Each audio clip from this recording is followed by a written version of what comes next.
Pendant qu'on a un peu discuté pendant le film, j'avais proposé une question à lancer. Je ne suis pas sûr qu'elle ait vraiment fait l'unanimité, mais comme j'en ai pas d'autres, je vais quand même la poser.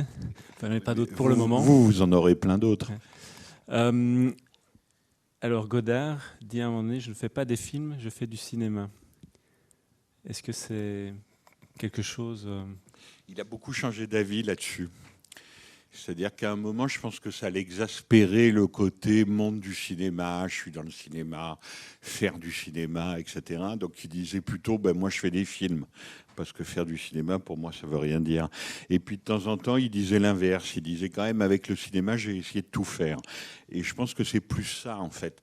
La vraie réponse à ta question, c'est que il est impressionnant. Enfin, ce qui est impressionnant, c'est son niveau d'exigence par rapport à lui-même de ne pas se répéter. Parce que ça, on ne le dit jamais, surtout pas au public, mais le public le sait bien, c'est que le cinéma, c'est un art commercial, industriel et extrêmement routinier.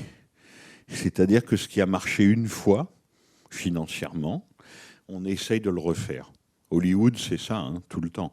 Donc Godard, il a ce côté-là, ce que j'ai fait une fois, que ça ait marché ou pas marché, et même ce qui a marché, il n'est pas question que je le refasse. C'est-à-dire qu'il a presque un dialogue avec le cinéma qui est un dialogue d'exigence, qui est presque de dire au cinéma, je ne peux pas te trahir. Tu vois, je ne peux pas te servir la même soupe. Ça, c'est pas possible pour lui. Et donc, il veut à chaque fois faire des choses nouvelles et, comme on dit au casino, un peu faire tapis, quoi. C'est-à-dire tenter le tout pour le tout au lieu de recommencer ce qui pourrait marcher. Il y a un extrait qu'on n'a pas monté avec Florence Plataré qui a vraiment réalisé le film parce que c'était trop moche, quoi. C'est la télé française des années 80. C'est Thierry Ardisson, il faisait une émission au bain-douche.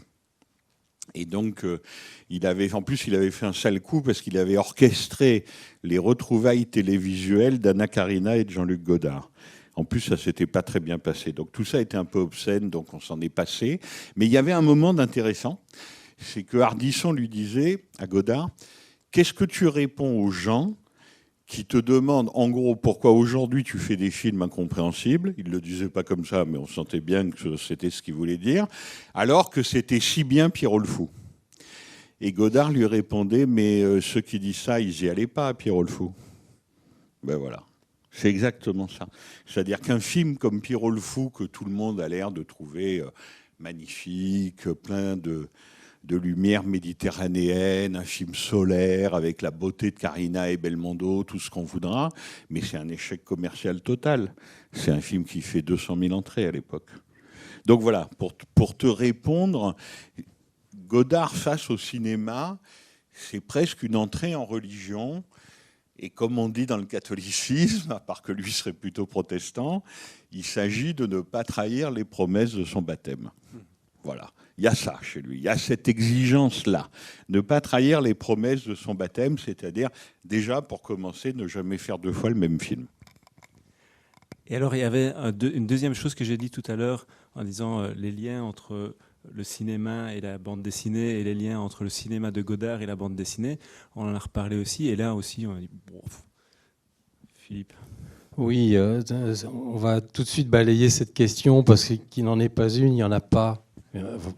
Moi, on me pose toujours cette question-là, le cinéma, surtout avec ce livre-là, et mon intérêt pour Godard, c'est de dire, bah oui, il y a un lien évident entre le cinéma et la bande dessinée. Nous, les auteurs de bande dessinée, on n'y croit pas globalement. Il y en a peut-être qui y croient. Souvent, on nous balance le storyboard. Bah déjà, tous les cinéastes, les réalisateurs font pas de storyboard. Ça n'a rien à voir. Rien que le cadre, la durée, la musique, le rapport du son, de l'image, le montage, la bande dessinée, ça n'a rien à voir, c'est autre chose. Donc non. Moi, je vois pas de rapport avec ça. Après, c'est une histoire d'approche, ce que dit Frédéric par rapport au cinéma et au film. Moi, j'ai l'impression que chez Godard, c'est quasi religieux, effectivement, c'est aussi l'entrée en art.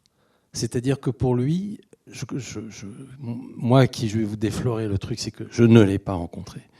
Mais l'idée que j'en ai, et encore plus en voyant le film, c'est que Godard a une très très haute idée de l'art. C'est quelqu'un qui adorait la peinture, qui avait une très très grande culture en peinture. Et il fait de la peinture.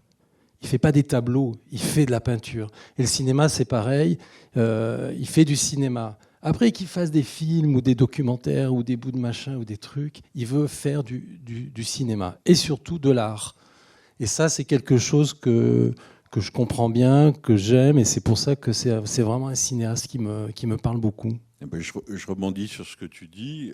Les histoires du cinéma par lesquelles on clôt notre film, donc un peu tôt, hein, je le concède volontiers, puisqu'on est en 98, quand il finit ces histoires du cinéma.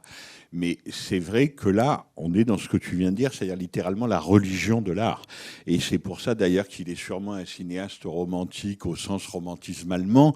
Je ne suis pas du tout un spécialiste de la question, mais ceux qui ont inventé ça, cette religion de l'art, ce sont plutôt les romantiques allemands. Et avec les histoires du cinéma, ils retrouvent ça très, très naturellement. Et d'ailleurs, ce que tu dis aussi, d'ailleurs, je rebondis sur la question d'Éric, j'ai un peu l'esprit d'escalier. Cinéma et film, en fait, il répond à cette question à sa façon. C'est-à-dire qu'il dit, en gros, la nouvelle vague, quand on commence à faire des films, c'est entre 1958 et 1960. Le cinéma, ce qu'on appelle le cinéma, donc en l'occurrence le cinéma français, c'est une chasse gardée. C'est-à-dire que c'est impossible d'y rentrer. Si vous n'avez pas fait une école, l'IDEC à l'époque, ou la rue de Vaugirard, c'est impossible. Si vous n'avez pas été assistant, c'est impossible. Donc le cinéma, on n'entre pas. Il le dit dans le film. En revanche, et là je répète ce qu'il dit, je paraphrase, il y a quelqu'un qui leur a expliqué que faire un film, non pas entrer dans le cinéma, non pas faire du cinéma, mais juste faire un film, ça c'était possible. Et ce monsieur, c'est Roberto Rossellini. C'est-à-dire qu'effectivement, il est extrêmement sincère quand il dit « Quand j'ai vu Miracle en Italie, ça avait beau être Ingrid Bergman, bon, star hollywoodienne qui était venue s'encanailler en Italie avec un réalisateur, c'était quand même un couple, une voiture et le monde autour d'eux, et on voyait bien quand même que ça coûtait pas très cher. Donc du coup, faire un film, tout d'un coup, c'était possible. Tu vois, en transgressant les règles syndicales, les histoires de cartes professionnelles, les budgets, etc., etc. De ce point de vue-là, la leçon de la nouvelle vague, elle est très simple, hein, et là, pour le coup, elle est applicable aujourd'hui. C'est que si vous voulez faire un film, c'est pas la peine d'envoyer des scénarios à X, à Y, à machin, à l'avance sur recette, etc. Eh bien, faites-le. Faites-le. Puisque un film comme À bout de souffle a coûté le prix à l'époque, en gros, je sais pas, d'une voiture neuve. Alors, je sais pas quelle était la voiture française la plus commune en 1960. Peut-être pas une 2 chevaux, quand même, un tout petit peu plus cher. Mais enfin voilà, À bout de souffle, c'est un film qui est fait pour un budget de 100 000 euros d'aujourd'hui. Bien sûr, c'est de l'argent. Mais enfin, on ne parle pas de millions, de milliards, etc.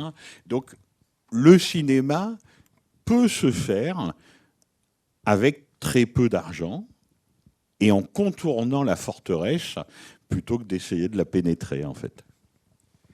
Il y a dans le film un élément qui, moi, m'a frappé, c'est de voir que Godard, en fait, il est très enclin à transmettre, à expliquer. On le voit avec des étudiants. Alors, parfois, il a l'air un peu arrogant, mais très vite, il se calme, il est plutôt gentil. Et donc, on est loin du gars taciturne qu'on a à un moment donné un peu...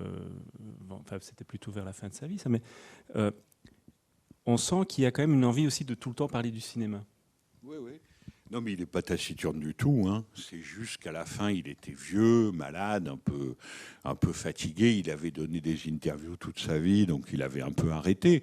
Mais il suffit de voir le film et les innombrables livres, recueils d'entretiens qui ont été publiés sur lui. C'est quelqu'un qui adore parler. Et d'ailleurs, il le disait, moi j'aime parler pour ne rien dire même. Enfin, parler pour parler. Il aimait la disputatio. Enfin, voilà. Donc, simplement, évidemment, il fallait renvoyer la balle. Ça, c'est, voilà, il fallait qu'il trouve aussi des interlocuteurs pour lui renvoyer la balle. Mais taciturne, pas du tout. Au contraire, très généreux de sa parole. Après, je pense qu'il n'exigeait pas du tout qu'on connaisse ses films par cœur ou qu'on arrive comme un spécialiste, etc. Il maltraitait même plutôt les spécialistes et les groupies. Ce qu'il aimait pas, en fait, c'était qu'on lui renvoie pas la balle. Moi, je vous donne comme ça juste un souvenir personnel qui est peut-être... Je ne l'ai pas du tout beaucoup connu, hein. J'ai dû l'interviewer 4 ou 5 fois, mais c'est tout. Mais une fois, je vais l'interviewer, je suppose, je ne sais plus quelle question. Je vous imite pas l'accent suisse parce qu'il y a des gens qui le font mieux que moi. Mais il me dit, c'est vous, là, dans Les Inrecuptibles, qui avez écrit l'article sur le dernier film d'Éric Rohmer. C'était Conte d'automne. On est dans les années 90. Donc déjà, évidemment, j'étais très flatté que Jean-Luc Godard ait lu un de mes articles. Et là, il m'engueule. Et il me dit, ben voilà, vous n'êtes pas un bon médecin de famille. Parce que si vous étiez un bon médecin de famille, vous auriez dit, le film est bien au début, après il est beaucoup moins bien, et il redevient bien vers la fin. Bon, alors j'encaisse, et 5 minutes plus tard, je lui dis, dans votre film, La Forever Mozart, il y a un personnage, on n'y comprend rien, c'est absolument pas clair. Et il me dit, ah ben voilà. Je vous ai dit, je vous ai fait une critique, vous m'en faites une autre. Et bien sûr, vous avez raison, l'acteur, il est mauvais, même si je l'aime bien. Bon.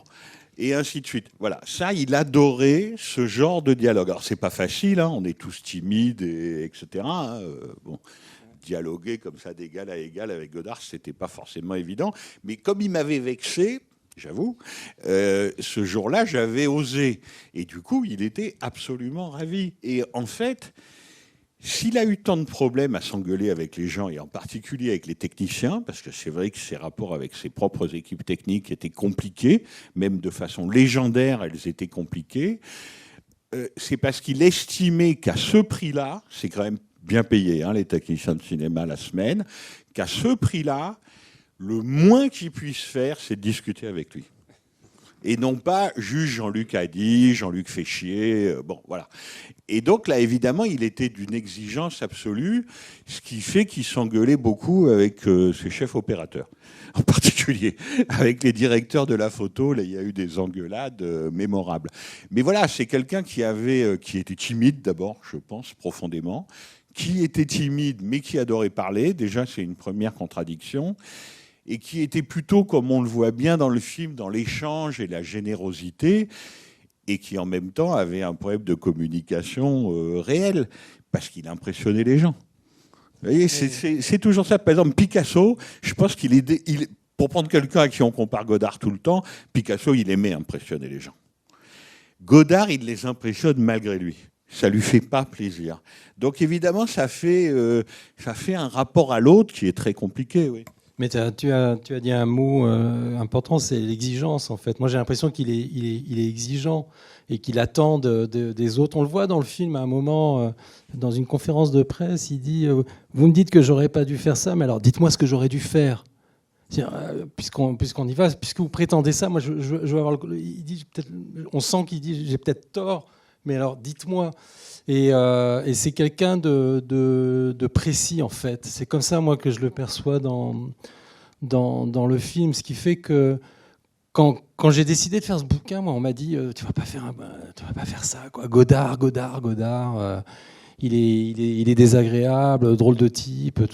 Et je pense pas qu'il était comme ça. En fait, en voyant le film que vous avez fait, ça confirme ce que je crois, quoi. C'est que lui, il a une autre idée des choses qu'il faut faire. Il attend la même chose de ses interlocuteurs, des interlocutrices, et vraisemblablement des techniciens aussi. D'ailleurs, c'est pour ça que ton livre est si émouvant et si intéressant, parce que tu prends un truc qui, lui, je pense, le rendait profondément malheureux. C'est-à-dire que tu rêves de le rencontrer, tu rêves de discuter avec lui. Et en fait, ça, c'est quelque chose que lui avait beaucoup de choses à faire. Donc, en fait, il arrivait à résoudre ça par le travail. C'est-à-dire que si on allait le voir, il aurait fallu que tu trouves un biais de travail. Je ne sais pas lequel, parce que c'est pas ce que tu voulais faire. Tu voulais pas faire une interview de Godard. Je pense que j'ai eu la chance que ça fonctionne pas, en fait. Pour être très honnête, j'ai essayé. Et très vite, ça n'a pas tout de suite embrayé. Et j'ai fait super. Je me suis dit super, je vais faire autrement. je vais imaginer les choses et je vais essayer de rendre le Godard tel qu'on pourrait penser qu'il est. Alors maintenant, des gens qui l'ont bien connu, qui liraient le bouquin, pourraient me dire ben non, t'es passé à côté. Mais c'est pas pas très grave, parce qu'en fait, je voulais plus parler. Ça aurait pu faire un livre, si ça se trouve, vraiment très très passer à côté, quoi. Parce qu'en fait, de bonhommes comme lui et moi discuter ensemble, ça n'a peut-être pas forcément grand intérêt. Ce que j'avais envie, c'était de rentrer justement dans ce faire.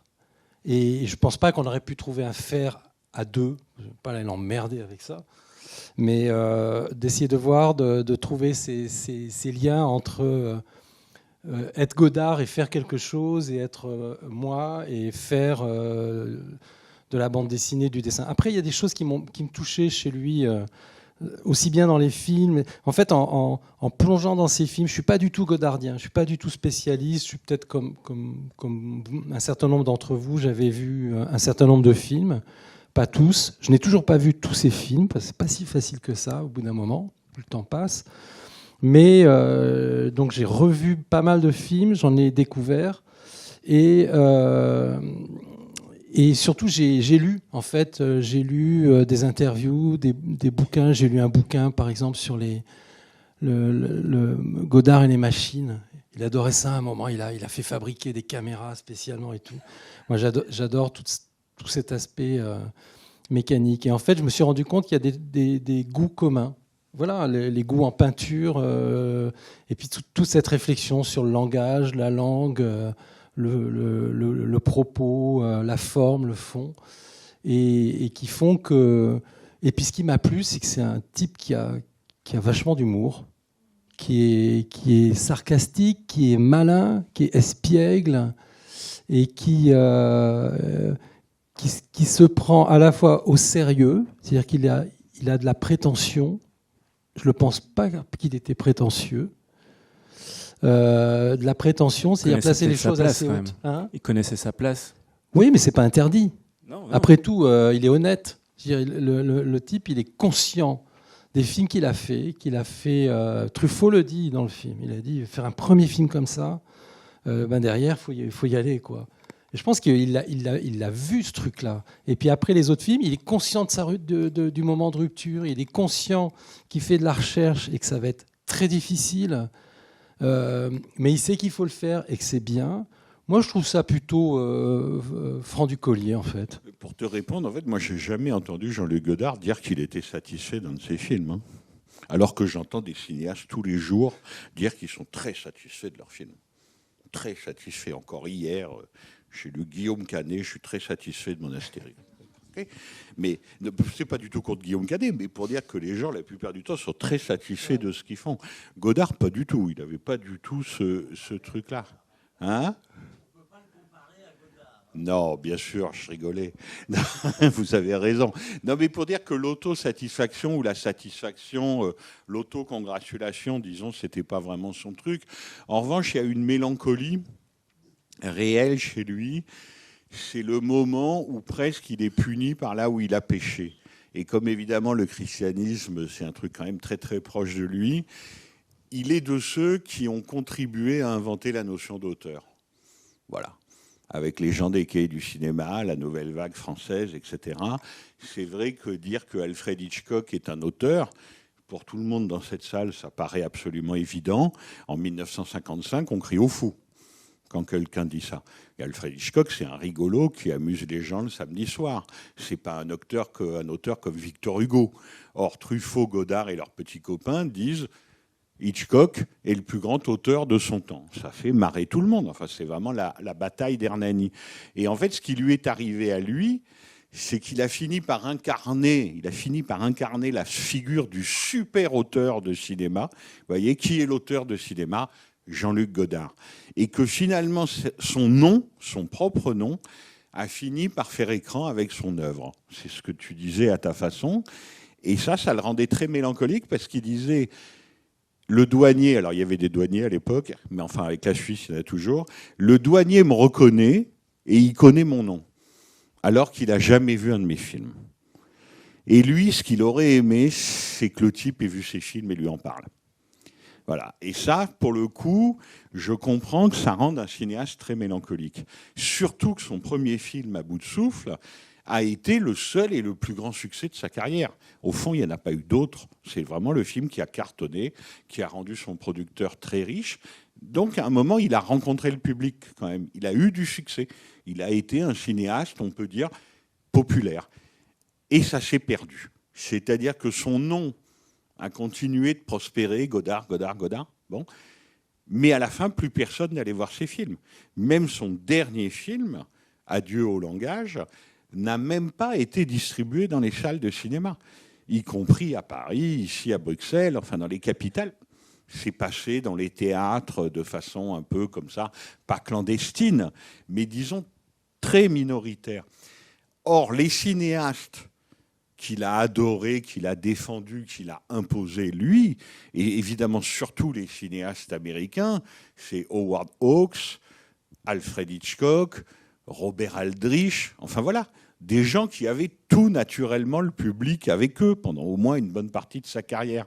Donc si vous voulez, ne pas avoir le public à un moment, l'avoir perdu, ça je pense que c'était chez lui vraiment, peut-être que même mélancolie est un mot presque trop faible, enfin une forme de tristesse.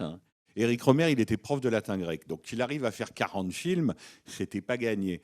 Donc quand il disait finalement tout s'est bien passé, il voulait dire, ben, nous qui n'avions pas fait d'école, qui n'avons pas été assistants, qui étions les fils de personne, on est arrivé à faire nos films, que ce soit Truffaut, Godard, moi-même, Éric Rohmer, Rivette ou Chabrol. Ça voulait dire ça, finalement, tout s'est bien passé. Et dans une interview, je lui avais posé la question avec Godard, je lui avais dit, quand votre ami Éric Rohmer dit ça, est-ce que vous êtes d'accord avec lui? Et il m'avait répondu, mais accablé, je vois bien ce qu'il veut dire, mais non, je ne peux pas être d'accord avec lui. C'est-à-dire que lui considérait que tout ne s'était pas bien passé. Et je ne crois pas que c'est uniquement parce qu'il voyait les choses en noir. Je crois que c'est parce qu'à un moment, il avait perdu cette composante essentielle qui était pour lui d'avoir le public. C'est-à-dire que ça ne veut pas dire que tous les films doivent marcher, mais qu'à un moment, les gens vont voir vos films ou ils ne vont plus les voir, plusieurs de suite. Et lui, il était tombé dans la catégorie de ceux qui on va plus le voir, quoi. Et ça le rendrait très malheureux. On a parlé, tu as évoqué le rapport au langage. Tu viens de dire aussi son dernier film, c'est Adieu au langage, qui clôt finalement son histoire. Ce rapport au langage, il est quand même permanent. Enfin, c'est son sujet, c'est peut-être son sujet en fait de toute sa vie. De pouvoir s'exprimer clairement, de pouvoir s'exprimer par le cinéma, tout en convoquant d'autres disciplines. Est-ce que ça, c'est quand on est auteur de bande dessinée, est-ce que c'est quelque chose qui vous parle? Quand on est auteur de bande dessinée, je ne sais pas, parce que je n'ai absolument pas envie de parler pour les auteurs de bande dessinée de manière générale. Un auteur de bande dessinée. Oui, parce que je ne suis pas sûr de ressembler à tous les autres ou que les autres veuillent me ressembler. Après, il y en a à qui je ressemble.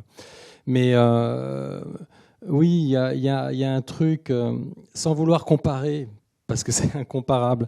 Mais quand je disais tout à l'heure, j'ai commencé à remettre le nez ou à mettre le nez dans les films de Godard. Ça m'a beaucoup parlé, surtout que j'ai commencé ce livre sur juste une citation complètement anecdotique de Godard. J'ai décidé de construire un livre sur juste une citation de lui sur la bande dessinée. Je voulais en savoir plus, je voulais comprendre ce truc-là. Parce que j'avais l'impression qu'il trouvait que la bande dessinée bien faite, elle était sans talent.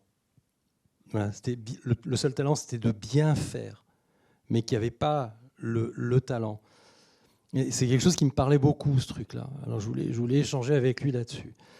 Bon, on n'a pas échangé, mais du coup, j'ai creusé un peu chez Godard et j'ai trouvé pas mal de résonance. Il y a aussi ce moment de rupture. Moi, j'ai fait une bande dessinée, on va dire, conventionnelle pendant pas mal d'années. Peut-être que j'avais l'impression que Godard, qui voulait, tu me l'as confirmé, qu'il en avait marre qu'on lui parle toujours des films... qu'on lui parle de Pierrot le Fou, Le Mépris, enfin tous ces films bien faits, là où le public vient, là où le public comprend, là où le public apprécie, où c'est du cinéma. Comme si ce qu'il a fait après n'était pas du cinéma. Or, il faisait du cinéma. Et il y a un moment, moi, j'ai décidé pour des tas de raisons, parce qu'on avait été au bout de quelque chose avec Charles Berberian avec qui je travaillais, j'ai eu envie d'explorer d'autres choses. Et toutes ces questions-là, le rapport au public, trouver son public ou pas, elles se posent, quoi. Donc, je pense qu'effectivement, il y a un moment où il le dit aussi, il devient un cinéaste qui fait de l'expérience. Il dit, je voulais être au CNRS. Ça me fait beaucoup rire. Il dit, j'aurais dû être au CNRS. Ils ne veulent pas que je sois au CNRS. Mais enfin, parce que je fais de la recherche. Bon, je pense qu'il est plus tranquille. Il était plus tranquille de ne pas y être. Mais cette idée de faire de la recherche, je la trouve vraiment importante. Et moi, c'est un truc qui me travaille, c'est de faire de la recherche autour de la bande dessinée, mais pas pour faire des thèses, mais pour en faire des bandes dessinées, de dire mais qu'est-ce que je peux faire et de quelle manière je peux en faire qui n'a peut-être pas été faite avant, ou de le faire autrement, quitte à se planter, etc. Et donc tous les questionnements de Godard oui, ça me parle beaucoup, et ça va effectivement jusqu'à la peinture, au langage. Godard colle, il va piller les autres. Ses derniers films, il ne les tourne plus. Il prend des images préexistantes, les siennes, celles d'autres films. Ça s'appelle une brève introduction à l'histoire du cinéma, c'est ça, le vrai titre. Il va chercher des extraits de films, il colle du son, il fait tout ce que peut permettre un objet projeté, avec tout ce qu'il y a. Moi, c'est ça que j'ai envie de faire au bout du compte. Et en fait, on parlait, pour revenir au langage, c'est ça, c'est la question du langage. Et il parle beaucoup de ça, ça m'intéresse beaucoup, moi, le langage et la langue, qui sont deux choses qu'on confond. Le langage du cinéma, le langage de la peinture, pour citer, je ne vais pas citer tous les arts, le langage de la bande dessinée. Et puis après, dans le langage du cinéma, il y a l'image, il y a le son, il y a le mouvement, il y a le temps, il y a le hors-champ, il y a tout ça. Dans la peinture, il y a le langage, mais la langue de la peinture, c'est le pigment, c'est le geste, c'est la toile, c'est ce qu'on va poser ici ou là.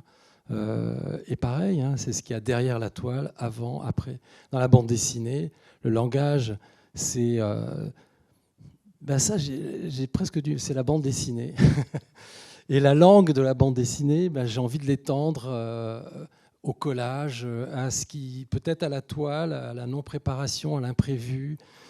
La seule chose que j'ai pas réussi à introduire, c'est le son, en fait. Et aussi, par contre, on a une qualité, je trouve, que n'a peut-être pas le cinéma, mais je peux dire des grosses bêtises, donc il faut me contredire. C'est que par contre, le cinéma, il a un temps donné. Alors, il y a peut-être un temps donné qui est le temps du film. Le film que vous avez fait, il fait 1 heure. Vous êtes tributaire de ce temps-là et du déroulement des images. Nous, dans la bande dessinée, on ne maîtrise pas le temps du lecteur. Et le peintre ne maîtrise pas le temps du regardeur ou de la regardeuse devant la toile. Alors, je ne sais pas si c'est une qualité ou pas. Puis, mais après, le son, enfin, tout ça est très subjectif. L'odeur, c'est comme en littérature. Vous lisez un roman, vous avez des sons, en fait. Donc, je pense que c'est peut-être le prochain enjeu, c'est d'arriver à procurer des sons en faisant une bande dessinée.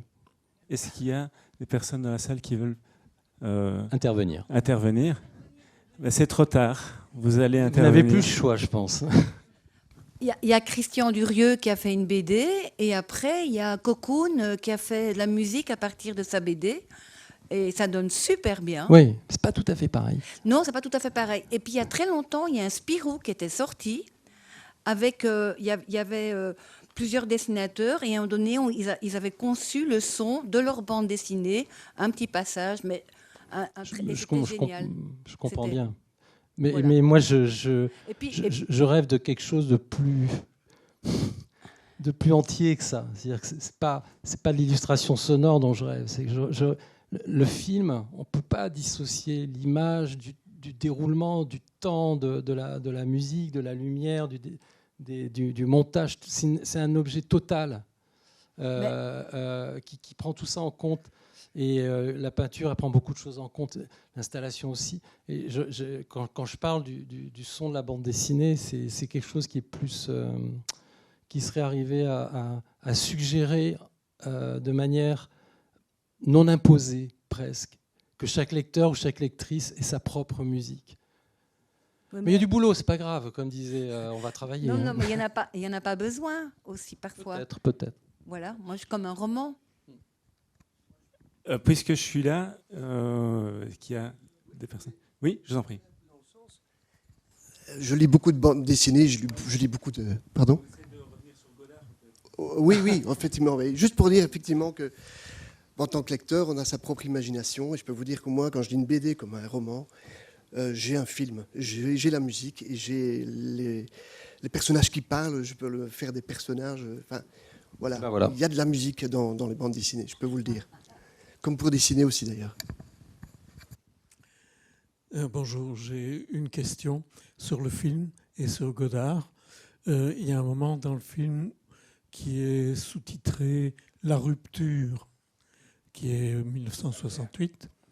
Et je ne sens pas vraiment la rupture par rapport à l'œuvre de Godard. Oui. Ben ça ne doit pas être assez clair, mais c'est un peu le problème de faire un film d'une heure. C'est on va parfois un peu vite. Mais vous avez raison, c'est 68 en fait, la rupture. C'est-à-dire qu'il est chauffé à blanc à ce moment-là par 3 événements. C'est que André Malraux interdit d'abord La religieuse d'après Diderot de Jacques Rivette. Donc ça déjà, ça fait un scandale. Ensuite, le même Malraux essaye d'avoir la peau d'Henri Langlois à la tête de la Cinémathèque française. Ce qui embête beaucoup Godard, d'ailleurs, parce qu'il a beaucoup d'admiration pour Langlois, mais aussi beaucoup d'admiration pour Malraux. Ce n'est pas un opposant a priori. Les voix du silence, tout ça, ça l'intéresse beaucoup. Et puis, il y a mai 68, ça vous avez vu les images dans le film, où là, Godard et Truffaut, c'est la dernière fois qu'ils sont sur la même position. C'est-à-dire qu'ils disent en gros... Toute la France s'est arrêtée. Il n'y a pas qu'un seul truc en France qui va continuer, c'est le Festival de Cannes.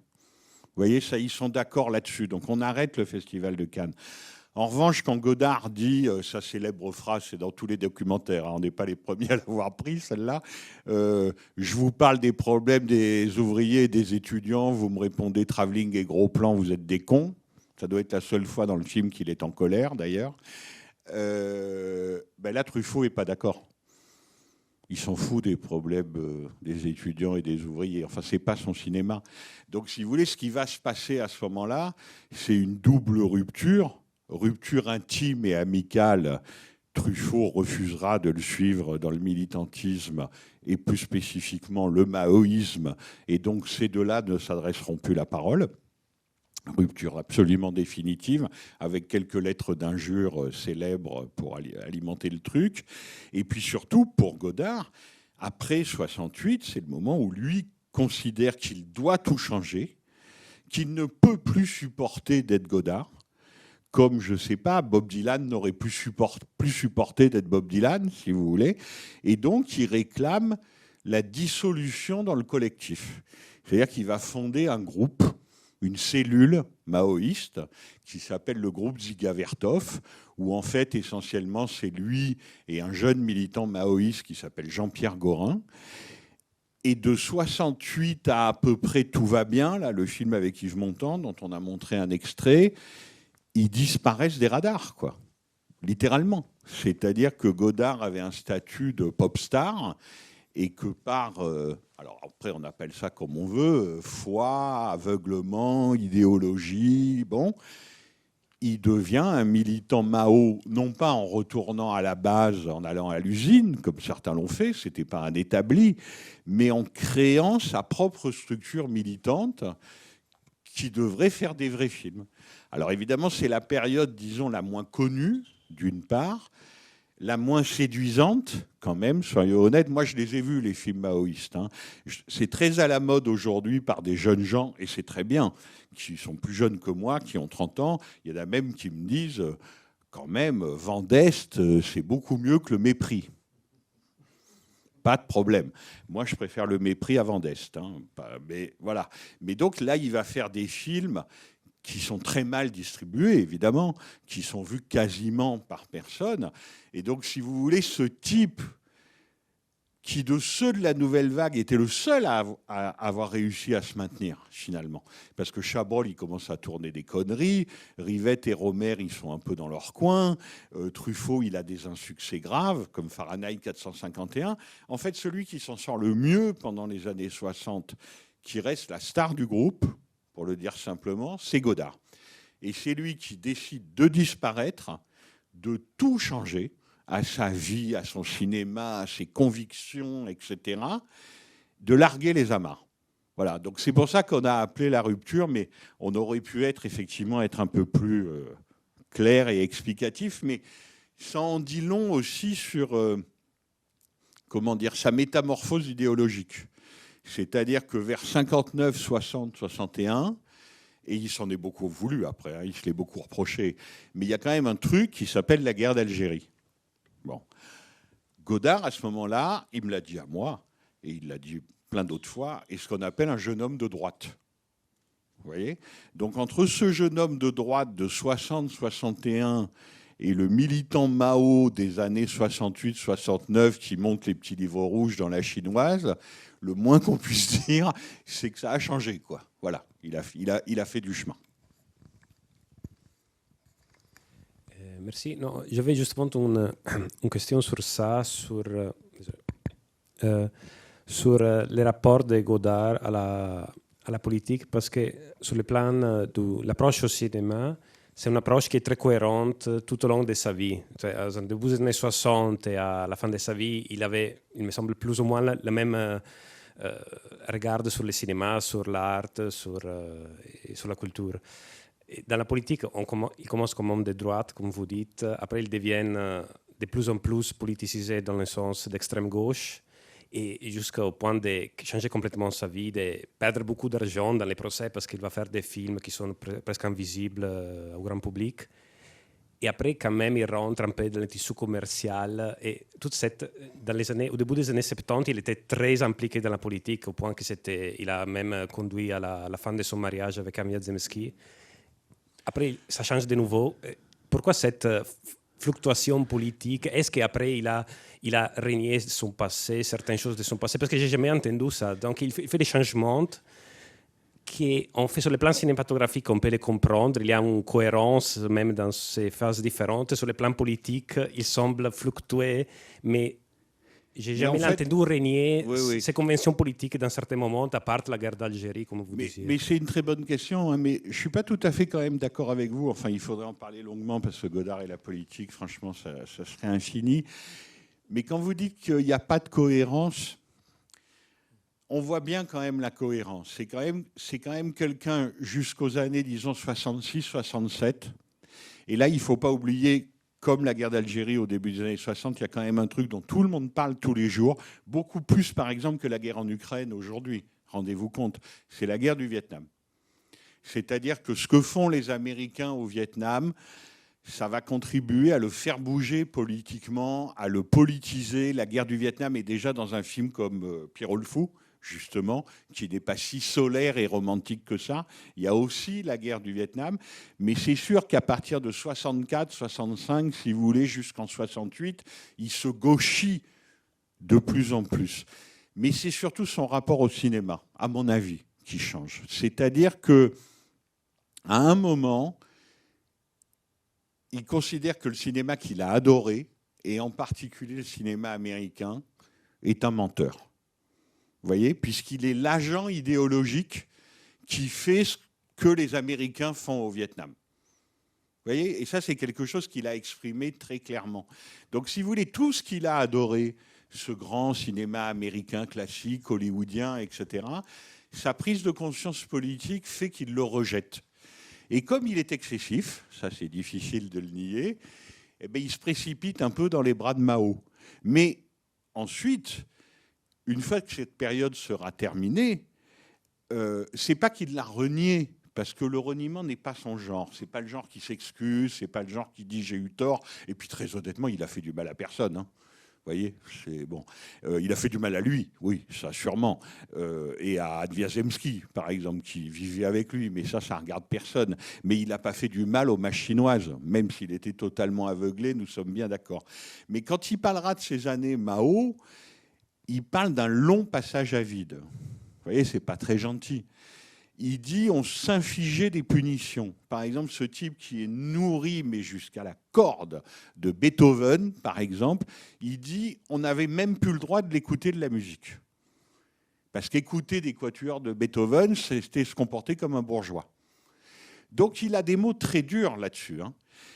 Maintenant, sur la politique, juste pour vous répondre factuellement, son dernier engagement connu, c'est la Yougoslavie.